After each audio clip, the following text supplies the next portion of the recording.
ulama-ulama dari guru ke guru, dari guru ke guru sampai sekarang ini.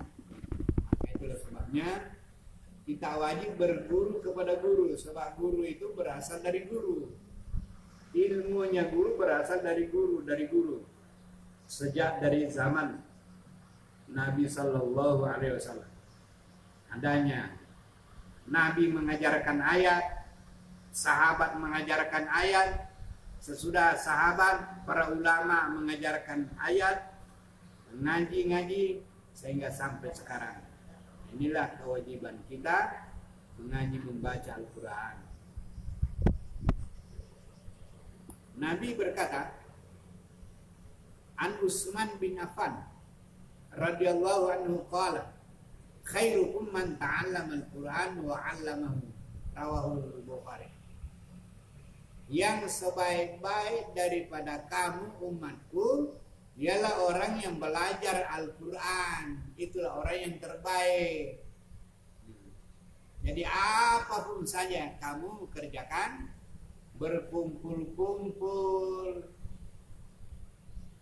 berzikir, apa saja kamu kumpul-kumpul, berbicara-bicara, maka pelajaran yang terbaik ialah membaca Al-Quran, belajar Al-Quran.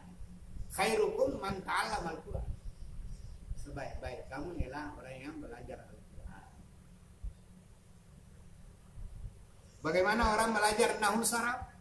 Ya, orang belajar nahwu saraf itu alat untuk memahami Al-Quran. Nah, itu nahwu saraf. Kita ini langsung tafsir. Kenapa? Kita ini sudah belajar arti satu. Ini sudah dipelajari, ini hanya diulang. Bahwa tanda-tanda orang yang beriman itu adalah seperti berikut. Kemudian tanda-tanda orang kafir ya seperti berikut juga ini. Ada berentetan. Tanda-tanda orang munafik ya seperti ini juga dalam ayat berikut nanti. Nah, sekarang tanda-tanda orang yang beriman. Orang yang beriman itu adalah menjadikan Al-Quran sebagai petunjuk. Nah, jadi Al-Quran itu petunjuknya orang yang beriman atau orang yang bertakwa itu. Zalikal kitabu, inilah kitab Al-Quran, la raiba fi, tidak kamu ragu-ragu lagi pada isinya. Bahwa Al-Quran itu hudan, adalah petunjuk, pedoman, tuntunan hidup lil muttaqin, bagi orang yang beriman dan bertakwa kepada Allah Subhanahu wa taala. Jangan ragu. Nah, jadi orang yang ragu dengan Al-Quran, nah coba lihat orang-orang yang datang ke sana kemari, belajar sana belajar, itu ragu itu, tidak ada ketetapan. Coba teman-teman Anda, berapa temannya ngaji di sana, itu ragu dia itu. Belajar yang belum selesai di sana pindah lagi. Nah, akhirnya bingung.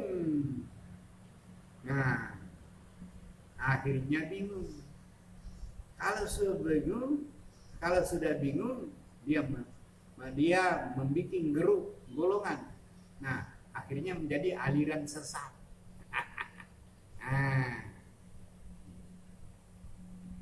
Coba. Yang istiqamah berapa? Hanya ya bahasa Banjar, seekor 2 ekor. Itu aja. Dan sana keringat lagi itu. Ada yang belajar lagi sana, ya cari-carilah. Ada yang cari-cari jati diri, kan? Cari-cari jati diri, sedikit-sedikit, belum mantap lagi, pindah lagi, ragu lagi. Nah, akhirnya bingung. Akhirnya sudah bingung, ya akhirnya sesat kan? Nah,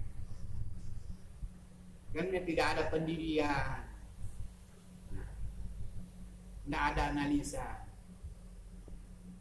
Ada yang mengatakan studi banding. Ya, studi banding itu orang pintar. Kalau orang bodoh mau studi banding, apa yang kamu mau banding? Orang yang ada bandingan itu orang pintar. Dibanding ini dan ini. Kalau orang anggota DPR pergi studi banding di Balikpapan, itu anggota DPR ini orang pintar itu. Coba orang yang tidak tahu sebelum urusan mau pergi studi banding, apa yang kamu mau banding? Nah, harus paling kurang 2 perkara harus dibanding. Nah, si A begini, si B begini, coba banding. Harus kamu tahu si A begini keadaannya, nah, si B begini keadaannya. Padahal kamu si A saja belum kamu mantap, pindah lagi mempelajari si B. Nah, itu pun tidak mantap. Akhirnya bingung. Karena bingung tidak ada kesimpulan. Nah, akhirnya tidak ada dibawa pulang. Nah, akhirnya menerawang, menggantang asap, menengadah ke langit. Akhirnya bingung. Akhirnya kebingungan. Orang yang kebingungan itulah orang yang aliran sesat. Coba. Kau begini.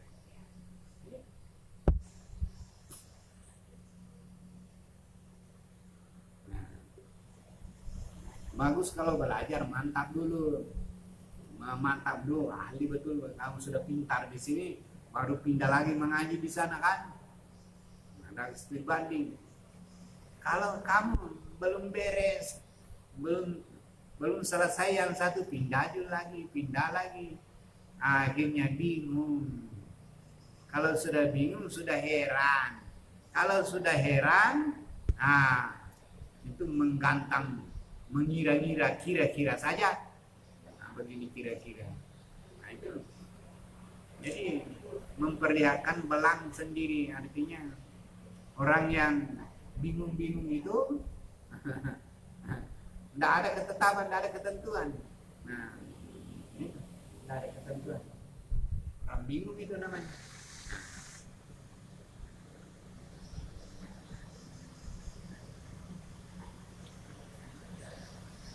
Saya sering tahu juga orang yang bingung-bingung itu. Wah, ini orang bingung sudah ini. Tidak ada pendiriannya sudah. Tidak ada ketetapannya. Mau pegang ini tidak juga mantap. Di pelajarannya yang baru ini tidak juga mantap. Akhirnya bingung. Kalau salah-salah ada orang yang begini-gini, dia marah-marah. Dia menganggap diri jago sudah kan. Kalau kau kritik, marah dia. Disangka dirinya sudah pintar. Padahal apa yang kamu pintar? Coba baca ayat. Dia sendiri tidak bisa selesai. Kalau kamu sudah pandai, coba ajarkan satu surah Qul Huwallah saja kau ajarkan. Atau Inna A'taina wal Asri. Ajarkan sama orang kalau kamu sudah pandai. Kalau satu surah pun tidak bisa kamu terangkan satu surah, di mana kepandaianmu? Belajar sana, tidak selesai juga. Pindah lagi ke sana. Akhirnya bingung. Akhirnya malas belajar. Mungkin juga malas bekerja. Pekerjaannya terbengkalai karena sudah malas, karena bingung. Menerawang. Akhirnya besok lusa mati dalam bingung. Menyimpang sudah. Katanya dia siratal mustaqim. Jalannya lurus, bukan jalannya lurus. Jalan lurus kepada setan, akhirnya meleset.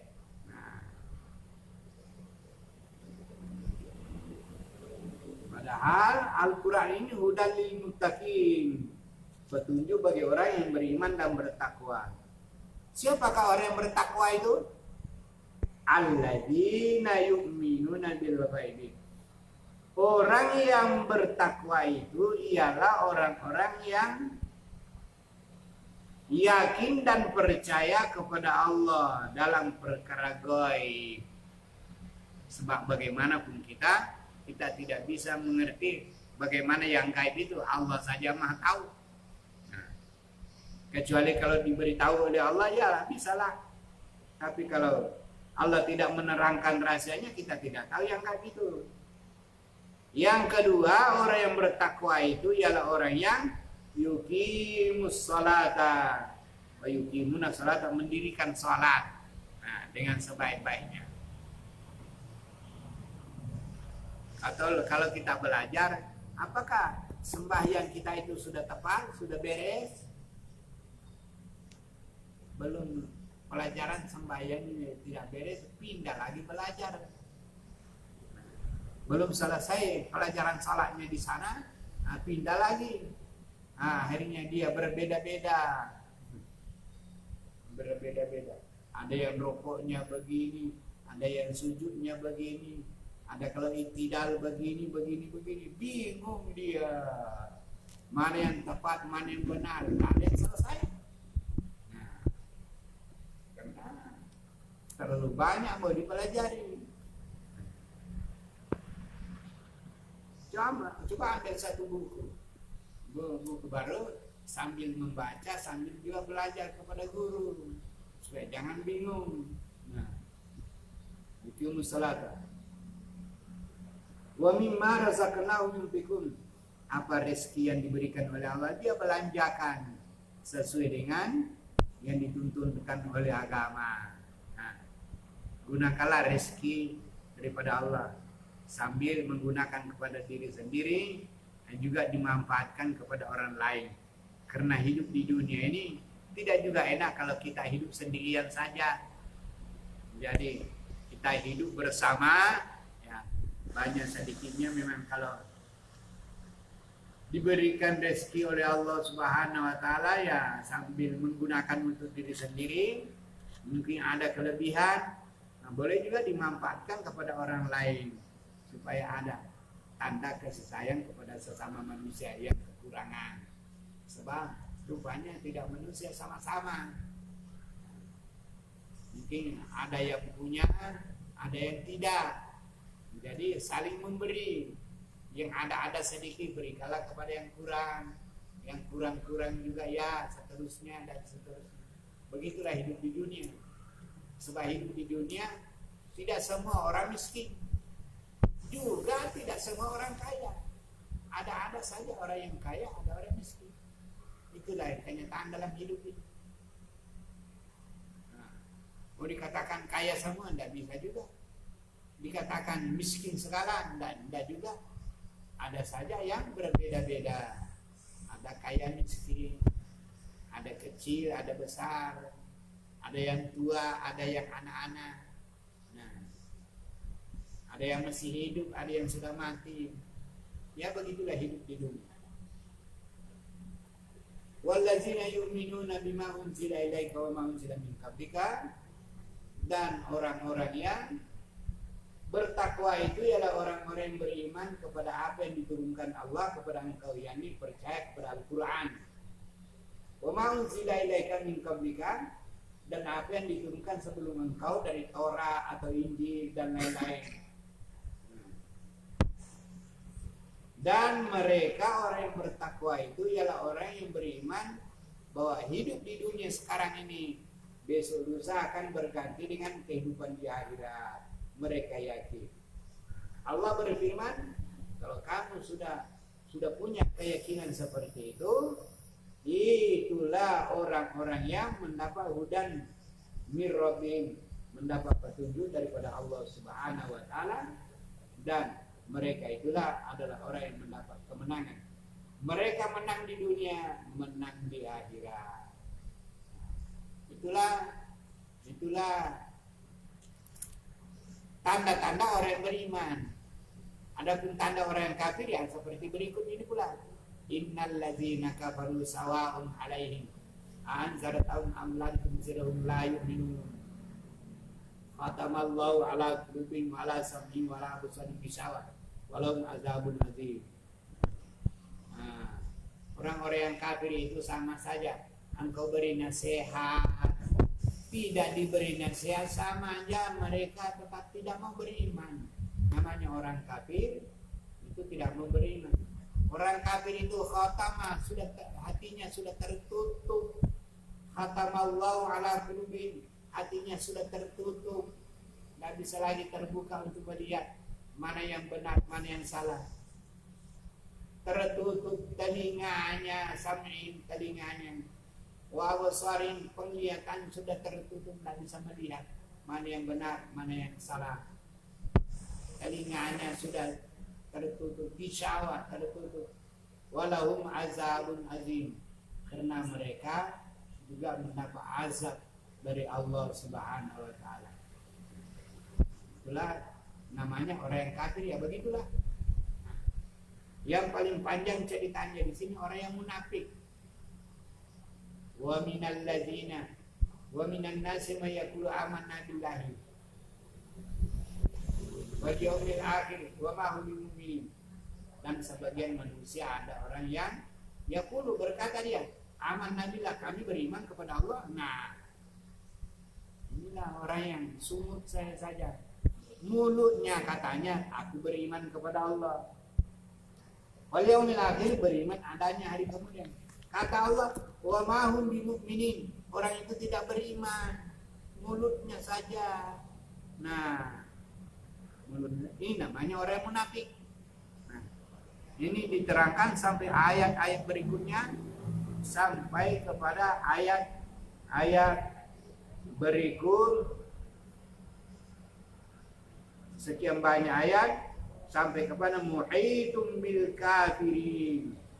Nah, Allah meliputi dan mengawasi juga orang-orang yang tidak beriman itu. Nah, inilah ayat-ayat yang diterangkan ini tadi menerangkan tentang orang-orang yang beriman. Kemudian tanda-tanda orang yang kafir. Kemudian tanda-tanda orang yang munafik. Orang munafik itu dia berkata saya beriman, padahal mulutnya saja perbuatannya tidak. Nah, mulutnya saja katanya beriman, tapi mereka tidak salah. Mereka tidak salah, tidak mengerjakan perintah Allah, tidak menjaga larangan. Ya begitulah. Mudah-mudahan kita masih ada sempat-sempat membaca-baca Al-Quran. Ya. Di akhir zaman ini pengajian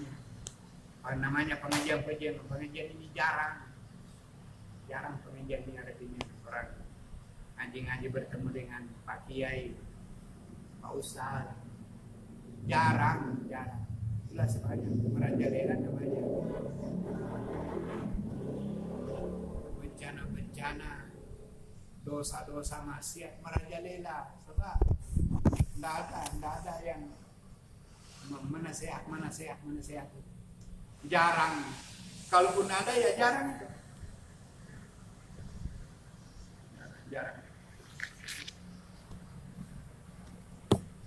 Jadi mudah-mudahan dalam perkembangan ini ada saja orang yang mau mengadakan pengajian. Mudah-mudahan ada yang mendengar kajian agama, menasihati diri sendiri. Kalau tidak sempat membaca ya adakan pengajian, mendengar langsung. Kalau tidak ada pengajian kita baca-baca kitab, menasihati diri sendiri. Ya, apa tujuannya? Supaya kita selamat di dunia, selamat di akhirat. Itu tujuannya pengajian.